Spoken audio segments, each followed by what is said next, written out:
HRTC जो है रोजाना 2.5 करोड़ रुपया कमा रही है। ये जो 2.5 करोड़ रुपए का चक्का जाम से प्रतिदिन नुकसान होगा, इसका जिम्मेवार कौन है? लेकिन भाषा शैली का इस्तेमाल जो है संयम से ही होना चाहिए। हम उनके प्रति पूरा सम्मान रखते हैं, लेकिन जिस भाषा शैली का वो प्रयोग कर रहे हैं और वो जो है सही नहीं है। हम अब भी उनसे आग्रह करना चाहते हैं कि वो अपने उन शब्दों को जो है विड्रॉ करें। बार बार चक्का जाम की धमकी दोगे? कितनी बार आप चक्का जाम की धमकी दोगे कि अगर दूसरे एम्प्लॉइज के पास गाड़ियां नहीं है और आपके पास वाहन है तो आप टाइम एंड अगेन एक ही बात करते जाओगे कि हम चक्का जाम करेंगे। लेकिन सवारी को रास्ते से में उतार देना या गाड़ी रास्ते में खड़ी कर देना, हम इस बार भी इनसे आग्रह करना चाहते हैं कि कोई कानून को अपने हाथ में ना ले और एस्मा के तहत जो है हम आगे का कदम उठाएंगे। और ये हड़ताल पूरी तरह गैर कानूनी है और वैसे तो आज अदालत में भी कल के लिए ये लिस्ट हुआ है मसला, लेकिन हिमाचल प्रदेश हाई कोर्ट तो पहले ही इस मसले में अपनी जजमेंट दे चुकी है और उसमें उन्होंने ये कहा था कि ये डायलॉग से होना चाहिए।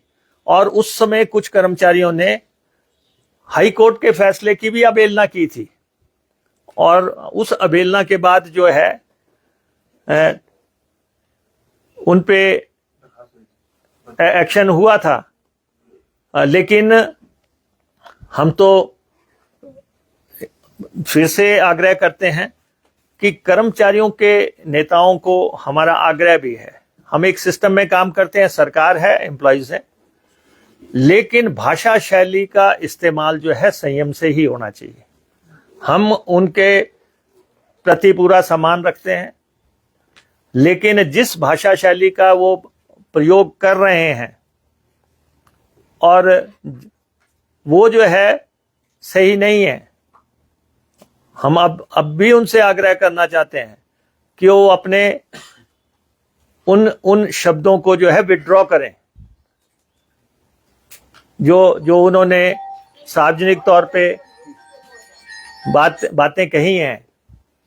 वो भी उस समय जबकि हम लगातार डायलॉग कर रहे हैं। कोई ऐसा मौका नहीं है जब उन्होंने कोई बात रखी हो और हमने उसको कंसीडर ना किया हो। जितनी बार भी लास्ट टाइम, और फिर ये भी है कि आप बार बार चक्का जाम की धमकी दोगे?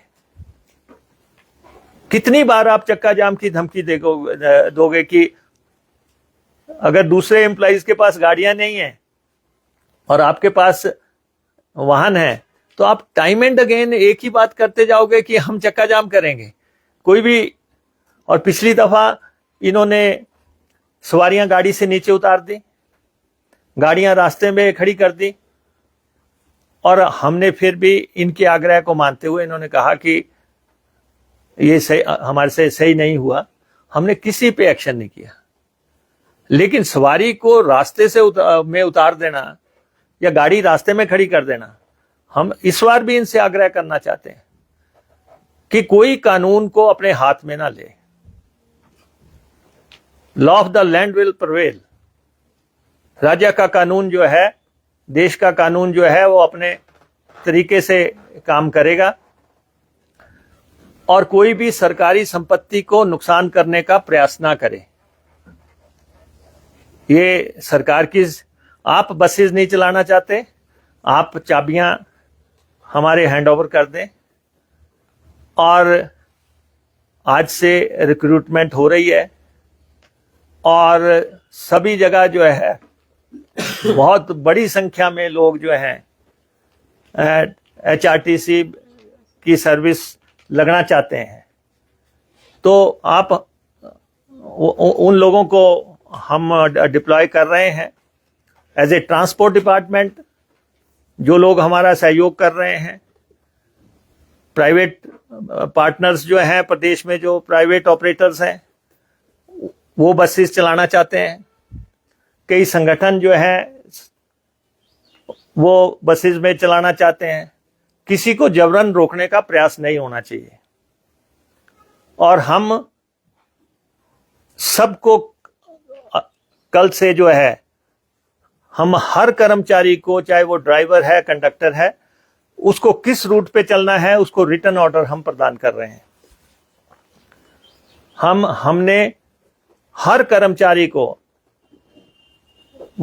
उसके किस रूट पे जाना है, कहां पे जाना है, कहां से वापस आना है, वो सबको हम सर्व कर रहे हैं वो। और दूसरा ये है कि हमने जब बात हुई, पहले तो तनख्वाह की बात मैंने स्पष्ट की कि हमने तनख्वाह, आज दिन तक हमारा क्लियर रिकॉर्ड है। हमने ओवरनाइट और नाइट अलाउंस के तौर पे 28 करोड़ रुपया जारी किया है, अब तक हमने जारी किया। और महंगाई भत्ते के तौर पे हमने 5.5 करोड़ रुपया जारी किया। मेडिकल रिम्बर्समेंट का हमने 1,77,00,000 रुपया जारी किया। और जो एरियर्स थे इनके पे रिवीजन के एरियर्स, वो हमने 40 करोड़ रुपए के सर्विंग एम्प्लॉइज को जो है जारी किए। 40 करोड़ रुपए के एरियर्स हमने दिए। इस तरह से हमने लगभग 75 करोड़ रुपया जो है सर्विंग को दिया। और उसके बाद जो हमारे पेंशनर्स हैं, उनको हमने 240 करोड़ रुपए के एरियर्स जारी किए हैं। और उनमें से डेथ कम रिटायरमेंट ग्रेच्युटी DCRG, वो हमने 174 करोड़ रुपया जारी किया है। 174 करोड़ रुपया उनको जारी किया। जिन लोगों को पेंशन नहीं लगी थी, 31/7/2025 तक हमने उनकी 350 एम्प्लॉइज को पेंशन लगा के 35 करोड़ रुपया जारी किया। और मेडिकल रिम्बर्समेंट का पेंशनर्स को हमने 2.25 करोड़ रुपया जारी किया। और 75 साल से ऊपर जो पेंशनर थे, वो 700 की संख्या थी, उनका रिवाइज्ड पेंशन हमने 24 करोड़ रुपया जारी किया। 5%, 10% और 15% के जो एडिशनल पेंशन अलाउंसेस के तहत जो है हमने 3600 जो है पेंशनर उससे बेनिफिट हुए। और टोटल जो है 9,099 एम्प्लॉइज जो है हमने ओल्ड पेंशन स्कीम के तहत लाए। और जो 168 ऐसे एम्प्लॉइज थे जो रिटायर हो गए थे, उनको भी हम OPS के तहत लेके आए। तो ऐसा गुडविल जेस्चर हम जब दिखा रहे हैं, और हर तरीके से वित्तीय स्थितियां आसपास के प्रदेशों की भी वो देख लें कि बसेस जो ट्रांसपोर्ट चल रही हैं उनकी क्या है, और हमारे प्रदेश के वित्तीय हालातों के बावजूद भी हमने जिस तरीके से प्योर पेंशन में कोई डिफॉल्ट नहीं आने दिया, महंगाई भत्ता कर्मचारियों को सरकार के कर्मचारियों के बराबर दिया, OPS के लिए दूसरे कर्मचारी अभी तक शोर मचा रहे हैं, लेकिन इनको उस दायरे में लेके आए। मैं सिर्फ ये जानना चाहता हूं कि क्या अगर कोई आपको कोई भत्ता हासिल करना है, कोई आपको, और वो भी उस समय का है जब बीजेपी की सरकार थी, बीजेपी की सरकार थी, उन्होंने प्रदेश के एम्प्लॉइज को दिया होगा, HRTC को नहीं दिया होगा, उसमें आप जो है चक्का जाम कर दें। जबकि अब आप देखते हैं एडिशनल चीफ सेक्रेटरी ट्रांसपोर्ट के साथ इनकी मीटिंग हुई कल, और वहां पे इन्होंने कोई वित्तीय मांग नहीं रखी। एक मांग रखी कि एक ट्रांसफर जो है वो रद्द की जाए। आप बातचीत के लिए आए हैं, आप प्रदेश के कर्मचारियों के हितों की बात कर रहे हैं, ट्रांसपोर्ट के कर्मचारियों के बेनिफिट्स की बात कर रहे हैं, और आप ACS को ये कह रहे हैं कि हम आपसे किसी और मसले पे बात नहीं करेंगे, ट्रांसफर की बात है। तो आप कितने के हितैषी हैं कर्मचारियों के, अगर आप एक ट्रांसफर के लिए वॉकआउट करके जा रहे हैं? ये तो एडमिनिस्ट्रेटिव मैटर है। अभी भी मैं कहता हूं,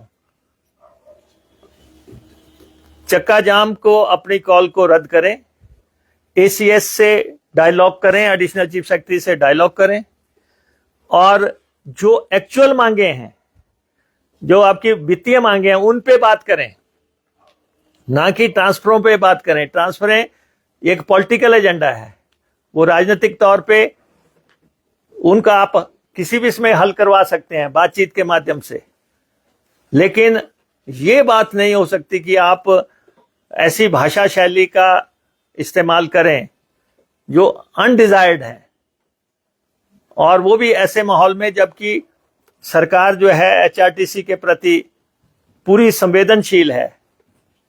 और ऐसा इंप्रेशन नहीं दिया जाना चाहिए कि हमें पे नहीं मिल रही है, हमें पेंशन नहीं मिल रही है, हमें महंगाई भत्ता नहीं मिल रहा है, हमें ओपीएस नहीं मिल रही है। जब ये सारी चीजें किसी भी वित्तीय हालात के बावजूद हमने देने का प्रयास किया है, तो मैं समझता हूं कि ये कॉल जो है चक्का जाम की, ये पूरी तरह अनजस्टिफाइड है, न्यायोचित नहीं है, और हमें एज ए गवर्नमेंट जो स्टेप्स उठाने हैं वो तो हमें उठाने पड़ेंगे। हमने सारी जगह प्रशासन को, पुलिस को सतर्क रहने के लिए कहा है कि किसी तरह भी सरकारी संपत्ति को कोई नुकसान नहीं होना चाहिए। और मैं ये जानना चाहता हूं कि आज के सीजन में एचआरटीसी जो है रोजाना 2.5 करोड़ रुपया कमा रही है। ये जो 2.5 करोड़ रुपए का चक्का जाम से प्रतिदिन नुकसान होगा, इसका जिम्मेवार कौन है? क्या ये यूनियन जिन्होंने कॉल दी है, क्या ये इसके लिए जिम्मेवार हैं कि जो रोजाना 2.5 करोड़ रुपया जो टूरिस्ट सीजन है, और वैसे भी हम अपने नागरिकों के लिए जो है वचनबद्ध हैं कि एम्प्लॉइज ने आना है, बच्चों ने स्कूल जाना है, और दूसरी जगह सर्विसेज जानी है, लोगों ने कारोबार के लिए जाना है, तो आज के डेट में हमें 2.5 करोड़ रुपया पर डे आज की अर्निंग है। पिछले कल की अगर आप अर्निंग के हिसाब से देखें तो इसके लिए जिम्मेवार कौन होगा? तो ये स्टेप जो है कतई भी सही नहीं है। तो इसलिए अभी भी मौका है कि वो पुनर्विचार करें, और प्रदेश को जो है शांति प्रिय प्रदेश और देवभूमि में जो बसों का संचालन है उसको प्रॉपर होने दें। अन्यथा हमें तो एज ए गवर्नमेंट जो कदम उठाने हैं वो हम in the larger interest of the state, in the larger interest of the नागरिक्स ऑफ द स्टेट जो है, अपनी जनता के हित में जो भी कदम उठाने हैं, हाँ हम वो उठाएंगे। चाहे हमें जो है बसेस के लिए चालक मंगवाने पड़े, चाहे हमें एक्स्ट्रा सर्विसेज जो है की मदद लेनी पड़े, चाहे हमें ड्राइवर कंडक्टर्स की भर्ती करनी पड़े, जो भी व्हाट्सएवर भी जो एडमिनिस्ट्रेटिवली जरूरी है वो हम करेंगे। लेकिन ये मैं आपको कह देना चाहता हूं कि ये कोई मसला नहीं था कि इस पे कोई चक्का जाम किया जाता। अगर कोई हमें लगता कि कोई ऐसा मसला है जिस पे आप चक्का जाम आपका बनता है, कि आपको 3 महीने से तनख्वाह नहीं मिल रही, 4 महीने से तनख्वाह नहीं मिल रही, तब आप कोई ऐसी कॉल कर देते। आपको 4 महीने की पेंशन नहीं मिली है, तब आप कॉल कर देते, या कोई ऐसा इशू होता। लेकिन मैं ना मानूं कि अगर एक को तनख्वाह मिल गई तो हम 25 को नया इशू के तहत रोक देंगे, तो ये जो है सही नहीं है। और हम जो है, जो भी हमें एडमिनिस्ट्रेटिव का कदम उठाने होंगे वो हम उठाएंगे। सारा हमारी एचआरटीसी खुली किताब है, हम प्रदेश की जनता के समक्ष आपके माध्यम से इसको रख रहे हैं। सर इसमें कोई वे आउट क्यों नहीं निकल पा रहा है? क्योंकि आप कह रहे हैं कि सरकार चाहे भत्ते की बात करे, सैनिटाइजर का टाइम पे जा रहा है, जब मीटिंग के लिए बुलाया जाता है वहाँ पर आर्थिक मुद्दों पर बात होती है, तो क्या लग रहा है आपको कोई इन्फ्लुएंस करा जानबूझ के इस तरह से जो प्रोटेस्ट? नहीं, देखिए ऐसा है कि चक्का जाम जो है ना, ये रेयरेस्ट ऑफ द रेयर समय हो सकता है। ये चक्का जाम जो है ऐसा ही नहीं है कि हर चौथे दिन उठ के आप ये कह दो हम चक्का जाम करने जा रहे हैं, क्योंकि सबसे बड़ी हर समय ये बात करें कि हम चक्का जाम करेंगे। कोई वैलिड वजह हो तो हम भी आपकी बात हर समय सुनने के लिए तैयार हैं, लेकिन जब आपको हम ना तनख्वाह में डिफॉल्टर हैं, आप अभी फर्स्ट को आपने कॉल दी कि तनख्वाह नहीं दी तो हम चक्का जाम करेंगे, तनख्वाह मिल गई तो आप कह रहे हैं सरकार डर गई, सरकार झुक गई। अच्छा, फिर उसके बाद आपने नेक्स्ट कर दिया कि जी अब हमें जो है अगर आप फलां भत्ते नहीं देंगे। आप लोकतंत्र में बहुत चीजें हैं आप अपनी बात रखने के, आप उनको रख के अपनी बात करते रहते हैं, लेकिन जिस ढंग से मीडिया में जो शब्दावली का इस्तेमाल हुआ है, और मैं समझता हूं कि अगर ये खुद भी सुनेंगे उन वीडियोस को तो इनको लगेगा कि ये भाषा शैली एक स्वच्छ लोकतंत्र की भाषा नहीं है। आखिर ठीक है, हम लोग सरकार में हैं, लेकिन सरकार में होने का मतलब ये भी नहीं है, हम भी चुने हुए लोग हैं, हम भी जो है एक प्रणाली से यहाँ पे पहुंचे हुए लोग हैं। तो इसलिए जिस तरीके से बातें हो रही हैं, और अगर पिछली सरकार में कोई आपको भत्ता नहीं मिला, आप हमारे साथ डायलॉग करो, हम कर रहे हैं। ठीक है, मुख्यमंत्री जी ने पीछे जब 50 साल हुए थे कुछ अनाउंसमेंटें की, उसमें से डायलॉग होके पैसा आ रहा है, और पैसा जो इनका बनता है, पैसा गवर्नमेंट सेक्टर में कोई डिनाई नहीं कर रहा है। जो इनको पैसा देना है, कोई डिनाइल थोड़ा नहीं है, लेकिन अब बहुत पीछे का पैसा आप जो है एकाएक, जबकि प्रदेश के सारे कर्मचारियों ने गवर्नमेंट के साथ कॉपरेट किया है फाइनेंशियल दिक्कतों को देखते हुए, लेकिन हमने तो जो किया है हमने आपके समक्ष रख दिया। हमने 150 करोड़ रुपए का तो लोन लेके जो है देनदारियां चुकाई हैं। हमारे पास जो है, जो बस अड्डा कॉरपोरेशन का हमारे पास किट्टी थी, वो पैसा भी हमने लगा के देनदारियां चुकाई हैं। तो हमने कोशिश की है कि कर्मचारियों के साथ उनकी, क्योंकि वो सुबह 5 बजे उठ के जो है बसेज में बैठ जाते हैं, रात तक बसेज चलाते हैं, तो हम भी समझते हैं, लेकिन फिर भी हमारा ये कहना है कि कर्मचारियों का वेलफेयर हमारे लिए जरूरी है, लेकिन हम हैं हिमाचल प्रदेश की जनता के लिए, जिनके लिए बसें चलाई जाती हैं। बसें लोगों के लिए चलाई जा रही हैं, और उन लोगों के लिए बसें ऑपरेशनल रहनी चाहिए। इसलिए ये स्ट्राइक जो है इलीगल है, अवैध है, पूरी तरह गैर कानूनी है, और हाई कोर्ट के 2016 के आदेश को भी देख लें तो उसमें भी स्पष्ट है कि आप ये एसेंशियल सर्विसेज है और इसको ऐसे रोका नहीं जा सकता। और उसके बाद प्रदेश में वैसे भी एसेंशियल सर्विसेज मेंटेनेंस एक्ट लागू है, उनके प्रावधानों के तहत हम काम करेंगे। सर, जैसा आपने कहा essential services maintenance act implement कर दिया गया है, जो रिक्रूटमेंट टेम्परेरी तौर पे की जानी है, उनका नंबर क्या है, और स्पेशली जो ड्राइवर्स हैं, how they will be recruited, because they will be carrying passengers to professionally.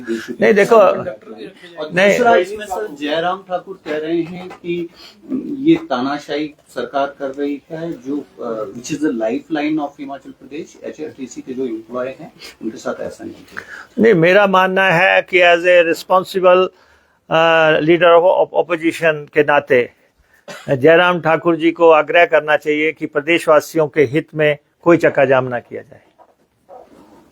वो भी इस सिस्टम से जुड़े हुए लीडर हैं, प्रदेश के मुख्यमंत्री रहे हैं, और प्रदेश के कर्मचारी, हमारे प्रदेश के लोगों को कोई प्रॉब्लम ना आए। तो यहाँ पे क्योंकि बसेस का संचालन तो करना है, कोई वैलिड पॉइंट होता, कोई ऐसा इशू आ जाता जिससे कि ये लगता कि इनका जो है हड़ताल जस्टिफाइड है और हमें इसके बारे में सोचना है, तब तो मैं समझता कि हम कहते कि इस पे जो है इमीडिएटली गौर करने की ज़रूरत है।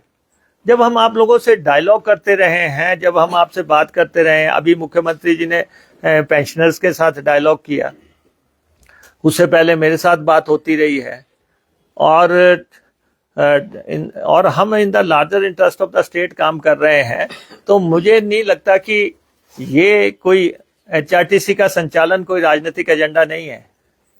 और जब एक बार हिमाचल प्रदेश हाई कोर्ट का मैंडेट और इस पे फैसला आ चुका है और उन्होंने ये कहा है कि ये एसेंशियल सर्विस है, और इसको इसमें जो है हड़ताल को उन्होंने इलीगल घोषित किया था उस समय भी, और तो इसलिए हम यही कह सकते हैं कि हमें तो प्रदेश में बसेस का संचालन करना है। और जहाँ तक आप कह रहे हैं कि भर्ती की बात है, हम भी एज ए गवर्नमेंट हमें भी मालूम है कि ड्राइवर कैसे भर्ती होने चाहिए, और जिससे कि हमारी बसेस सेफ रहें, हमारे लोग सेफ रहें। और ड्राइवर्स की भर्ती वैसे भी चल रही थी, जो कि कुछ देर से रुकी हुई है। बहुत ड्राइवर इंतज़ार कर रहे हैं उस भर्ती का भी। तो हो सकता है कि वो भी इसी के साथ ही वो भी 500 ड्राइवर भर्ती हो जाएं, और वो लोग सब लोग मैं देख रहा हूँ सोशल मीडिया, फेसबुक आपके माध्यम से लगातार लिख रहे हैं कि उस भर्ती का ही रिजल्ट निकाल दो कोई, ताकि वैसे भी ड्राइवर ट्रेनिंग स्कूलों में बहुत लोगों ने ट्रेनिंग्स ले रखी हैं, और बहुत से लोग तो मैं देखता हूँ कि वो लगातार ये कह रहे हैं कि हम ट्रेन ड्राइवर्स हैं, हमने इतने साल का एक्सपीरियंस है। आज आप देखो कि हर हेडक्वार्टर पे यूथ की भीड़ लगी हुई है अपने लाइसेंसेस दिखा के नौकरी हासिल करने के लिए, लेकिन हम उसमें नहीं जाना चाहते। हमारा ये मानना है कि ये स्ट्राइक सही नहीं है, और लीडरशिप को फिर से सोचना चाहिए, जो भी इसको लीड कर रहे हैं। और ACS जो है ट्रांसपोर्ट है, उनके साथ अपने इश्यूज को रख के बात करें। और जो कल आपने वॉकआउट किया सिर्फ कि जी एक ट्रांसफर को लेके, वो बात सही नहीं है। आपने हड़ताल की कॉल दी है इश्यूज को लेके, उन पे आपने बात नहीं की, और आपने अपना मसला सिर्फ एक ट्रांसफर पे सीमित कर दिया कि हम तो उसकी बात करने आए हैं। सब बातचीत हो जाती तो फिर ट्रांसफर रद्द हो जाएगी? नहीं, ऐसा है कि ट्रांसफर जो है एडमिनिस्ट्रेटिव मैटर्स हैं, और ये जो मसले हैं जिसकी कॉल उन्होंने दी है, वो जो है कर्मचारियों के हितों से जुड़े हुए मसले हैं। लेकिन कल उन्होंने कोई फाइनेंशियल इश्यूज की या कोई मांगों की कोई बात नहीं की। सर, उन्होंने कहा है कि ACS का रवैया हमारे प्रति ठीक नहीं था, इसलिए हमने वॉकआउट किया। नहीं, ऐसा है कि आप जब ACS को सिर्फ एक ही बात पे बात कर रहे हैं कि वो ट्रांसफर की बात करने आए थे हम, तो आप जो है एडिशनल चीफ सेक्रेटरी के समक्ष तो पूरे प्रदेश में चक्का जाम की कॉल कर रहे हैं, तो आप उन इश्यूज की बात करो ना कि कौन से आपके इश्यूज हैं। चलो एनीवे, हम तो कहते हैं कि नो रिटर्न पॉइंट पे नहीं जाना चाहिए, गुड सेंस प्रिवेल करनी चाहिए, और इकट्ठे होके हमें प्रदेशवासियों का सोचना चाहिए। और क्योंकि HRTC एक ऐसी सर्विस है जिस पे भी हिमाचल प्रदेश के लोग निर्भर हैं, तो हमें तो बसों को चलायमान रखने के लिए कदम उठाने हैं, और उसके लिए पर्याप्त बंदोबस्त हम कर रहे हैं। कितने रूट अगर ये चलाए जाते, चक्का जाम आज कर ही लेते हैं, तो कितने रूट प्रभावित होते हैं, और बाहरी राज्यों के कितने रूट हैं? नहीं, और सरकार कैसे सक्षम होगी इनको चलाने के लिए? नहीं, ऐसा है ना, we will cross the bridge when it will come. आपके सामने आता जाएगा कि किस तरीके से काम होना है। मैं आपको ये कह रहा हूँ कि ये सरकारी बसें हैं, ये किसी की प्रॉपर्टी नहीं है। ये प्रदेश के लोगों के लिए खरीदी हुई हैं, प्रदेश के लोगों को उनके घर पर चलाए रखने के लिए। मुकेश जी, सरकार जब सत्ता में आई थी, आपने कहा कि हम कर्मचारी हितैषी हैं। जब सचिवालय के बाहर कर्मचारियों ने धरना प्रदर्शन किया, उनके खिलाफ आपकी सरकार ने प्रिविलेज मोशन लाया। अब जब ड्राइवर यूनियन के लोग धरना प्रदर्शन कर रहे हैं, अपने हितों की बात कर रहे हैं, तो आप कभी ट्रांसफर कर देते हैं या फिर अलग से आगे ये काम कर रही है। प्रदेश के 5 लाख लोगों को घर तक पहुंचाना है और इसलिए जो है बसेस को तो चलायमान रखना है, बसेस को तो चलाना है। अगर कोई कहता है कि हमने बसेस खड़ी रखनी है, हम बसेस नहीं चलाएंगे, तो हमें तो बंदोबस्त करना है बसेस चलाने का। तो इसलिए हम एज ए गवर्नमेंट, हमें हिमाचल प्रदेश और कितने हमने बेनिफिट्स दिए हैं, या एक धारणा प्रदेश में जरूर व्याप्त कर दी गई है कि एचआरटीसी के लोगों को तनख्वाह और पेंशन नहीं मिल रही है। जबकि मैं आपके माध्यम से प्रदेशवासियों को ऑन रिकॉर्ड बताना चाहता हूं कि टिल डेट आज दिन तक का एक भी पैसा तनख्वाह और पेंशन का बकाया नहीं है। आपके आलोचक कह रहे हैं कि जो मुकेश अग्निहोत्री 58 साल की पक्की नौकरी की बात कर रहे थे, अब अस्थायी कंडक्टर और ड्राइवर्स भर्ती। अरे हमने 3000 रेगुलर लोग एचआरटीसी में रखे हैं, एचआरटीसी में 3000 रेगुलर कर्मचारी भर्ती किए हैं। अब अगर एकाएक कॉल आ जाएगी तो आपको स्थायी कर्मचारी तो एकदम से नहीं मिलेंगे, वो तो एक प्रोसीजर से मिलेंगे। तो हमें उसको सिस्टम को चलाए रखने के लिए हमें ड्राइवर्स की तो जरूरत है, तो हम उसके लिए कदम उठा रहे हैं। और हम उसके बावजूद भी अभी हम कह रहे हैं कि गुड सेंस प्रिवेल करनी चाहिए और हमें ऐसी जगह नहीं पहुंचना चाहिए जिससे कि कोई नुकसान हो जाए। हम सरकारी संपत्ति को नुकसान नहीं होने देंगे प्रदेश में। और आप कह रहे हैं कि नए चालक परिचालक आप भर्ती करना चाह रहे हैं, तो क्या पुराने वालों ने गाड़ियों की चाबी दे दी है? अगर दे दी है तो वो ठीक है, अगर नहीं दी है तो उस स्थिति में क्या करेंगे? नहीं, प्रदेश में एस्मा लागू है और उसके तहत उसके अपने प्रावधान है, सबको चाबियां देनी पड़ेंगी। सबको चाबियां, जो नहीं चलाना चाहता है उनको हैंडओवर करना ही पड़ेगा। खैर, मैं एस्मा के प्रावधानों में बहुत डिटेल में नहीं जाना चाहता, लेकिन मैं तो यही चाहता हूं कि हम हिमाचल प्रदेश एचआरटीसी के कर्मचारियों के, पेंशनरों के हित में जो संभव है वो करने का प्रयास कर रहे हैं। हम उनसे अच्छे संबंध हमेशा से चाहते रहे हैं और उसके लिए जो किया जाना था हमने किया है। और अभी भी जो है ऐसे चक्का जाम जो है, ये कोई भी वो फैसला नहीं है। आप सॉल्यूशन नहीं है चक्का जाम। उसके बाद भी क्या होगा? 2016 में स्ट्राइक हुई थी, बाद में टेबल पे ही हल हुआ, बीच में कुछ लोगों की नौकरी चली गई और उन प्रावधानों के तहत। तो अल्टीमेटली सॉल्यूशन तो जो है डायलॉग में ही है। तो वो हमने अभी भी कहा है कि एसीएस को बी अवेलेबल। आप कर्मचारी अगर डायलॉग करना चाहते हैं तो वो आए और वो बात करें। सर, अगर बातचीत के माध्यम से आपका समाधान हो जाता है 5 दिन बाद, तो 5 दिन में तो आप कह रहे हैं कि पर डे 2.5 करोड़ का नुकसान होगा। उस नुकसान को कौन उठाएगा? सर, बातचीत तो हो जाएगी। नहीं, 6 दिन में होगा, उसका नहीं, देखिए, ये आपने $1 मिलियन क्वेश्चन पूछा है। ये हम प्रदेश की जनता पे छोड़ते हैं। 2.5 करोड़ रुपए का रोजाना का नुकसान किसकी वजह से हो रहा है वो इसके बारे में देख सकते हैं, और इस नुकसान की भरपाई तो किसी न किसी को करनी होगी। सर, एक चीज यहाँ पे चालक की कंडक्टर कहाँ से होगा? नहीं, देखिए, हमारे पास जो भर्ती, जो ड्राइवर्स कहाँ से लाने हैं, कंडक्टर कहाँ से लाने हैं, वो सारी हम बंदोबस्त कर रहे हैं। लेकिन हम फिर भी ये बार बार कह रहे हैं कि बेहतरी इसी में है कि आप सरकारी सर्विस में हैं और आप डिसिप्लिन से बसेस का संचालन करें।